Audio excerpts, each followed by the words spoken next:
Hello friends, welcome to my YouTube channel.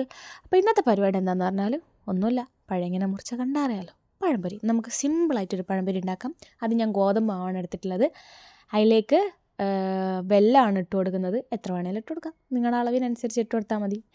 അപ്പോൾ അങ്ങനെ അതിന് ശേഷം നന്നായിട്ട് ഇളക്കി കൊടുത്തതിന് ശേഷം വെള്ളം ഒഴിക്കുക. വെള്ളം ഒഴിച്ചിട്ട് നന്നായിട്ട് രണ്ടും കൂടെ യോജിപ്പിക്കുക. നന്നായിട്ട് യോജിപ്പിക്കണം. ഞാൻ കുറച്ച് വലുതാക്കി കട്ട് ചെയ്തുകൊണ്ട് കുറച്ച് പണിയുണ്ടായിരുന്നു ഗൈസ്. അപ്പോൾ അങ്ങനെ നന്നായിട്ട് ഇളക്കി കൊടുത്തതിന് ശേഷം ജസ്റ്റ് കളറിന് വേണ്ടി മാത്രം കുറച്ച് മഞ്ഞൾപ്പൊടി ഇട്ട് കൊടുക്കുന്നുണ്ട്. കുറച്ചിട്ടാൽ മതി കേട്ടോ, മഞ്ഞൾപ്പൊടി ഇട്ട് കൊടുക്കുക. പിന്നെ മധുരം ബാലൻസ് ചെയ്യാൻ വേണ്ടിയിട്ട് കുറച്ച് ഉപ്പും കൂടി ഇട്ട് കൊടുക്കുന്നുണ്ട്. പിന്നെ കുറച്ച് നന്നായിട്ട് വെള്ളം ഒഴിച്ചിട്ട്, നന്നായിട്ട് വെള്ളം ഒഴിക്കേണ്ട, കുറച്ച് വെള്ളം ഒഴിച്ചിട്ട് നന്നായിട്ട് മിക്സാക്കി എടുക്കുക. മിക്സാക്കി എടുത്തതിന് ശേഷം വേറെ പരിപാടിയൊന്നുമില്ല. വെളിച്ചെണ്ണ ചൂടാക്കുക. വെളിച്ചെണ്ണ ചൂടായി കഴിയുമ്പോൾ വെളിച്ചെണ്ണയിലിട്ട് പൊരിച്ചെടുക്കുക. ചായൻ്റെ കൂടെ കഴിക്കുക. അടിപൊളിയായിരുന്നു ഗൈസ്. ഞാൻ ഉണ്ടാക്കിയോണ്ടല്ല, അടിപൊളിയായിരുന്നു.